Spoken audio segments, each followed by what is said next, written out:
कहा जाता है कि हमारे ग्रंथों में, धार्मिक ग्रंथों में मिलता है कि ये महीना ऐसा होता है कि जो हमारे पितृ ऊंचे स्थान पर हैं या किसी भी लोक में हैं, ऊंचे स्वर्ग लोक में हैं या कोई और भी ऊंचे लोकों में हैं, तो उनके लिए इन दिनों परमात्मा की तरफ से रास्ता खुला होता है कि जाओ अपने परिवारों से मिलो।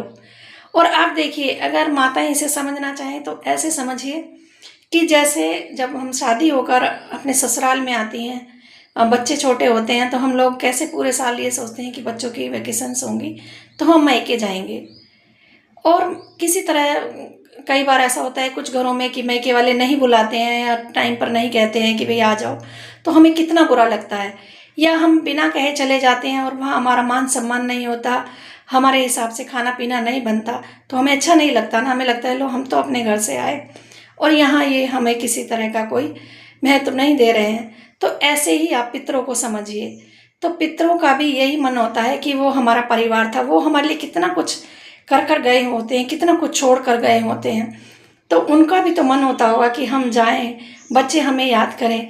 तो इसलिए हमारा कर्तव्य बनता है कि हम अपने पितरों को इन दिनों ज़रूर याद करें और उनके मनपसंद भोग सामग्री बनाएं। देखिए पूरे साल तो हम अच्छा अच्छा खाते पीते ही हैं, अपनी पसंद का बनाते हैं, अपने लिए बनाते हैं और वो भी हमें ही खाना है, हमें सिर्फ भाव करना है उनके लिए।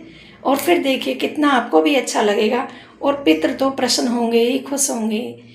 और आपसे कुछ जब वो है थे उस टाइम जो कुछ गलतियां हो गई हों, जैसे कहते हैं ना कि पितृ हमारे रूठ रहे हैं, तो वो इतने दयालु होते हैं, जैसे हम अपने बच्चों को माफ़ कर देते हैं छोटी मोटी गलतियों पर या बड़ी गलती पर भी, ऐसे ही वो भी तो हैं।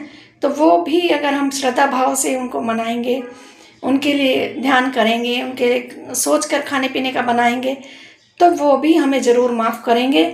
और मैं समझती हूँ वो इतना कुछ हमें दे पाएंगे कि हम सोच भी नहीं सकते, इतना वो हमें दे देंगे।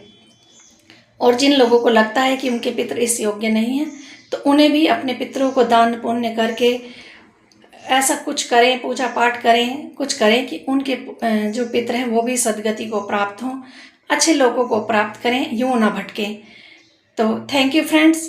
वीडियो अच्छी लगी हो तो लाइक करें, शेयर करें, ताकि हमारे और फ्रेंड्स भी और लोग भी इस चीज़ को जानें, समझें और अपने धार्मिकता के तरफ, अपने जो हमारे प्राचीन मान्यताएं हैं उनको मानें, अपने पितरों को याद करें और जो पितृदोष लगे हैं लोगों को उनसे वो मुक्ति प्राप्त करें और पितरों को भी तृप्त करें और खुद भी उनका सब आशीर्वाद प्राप्त करें।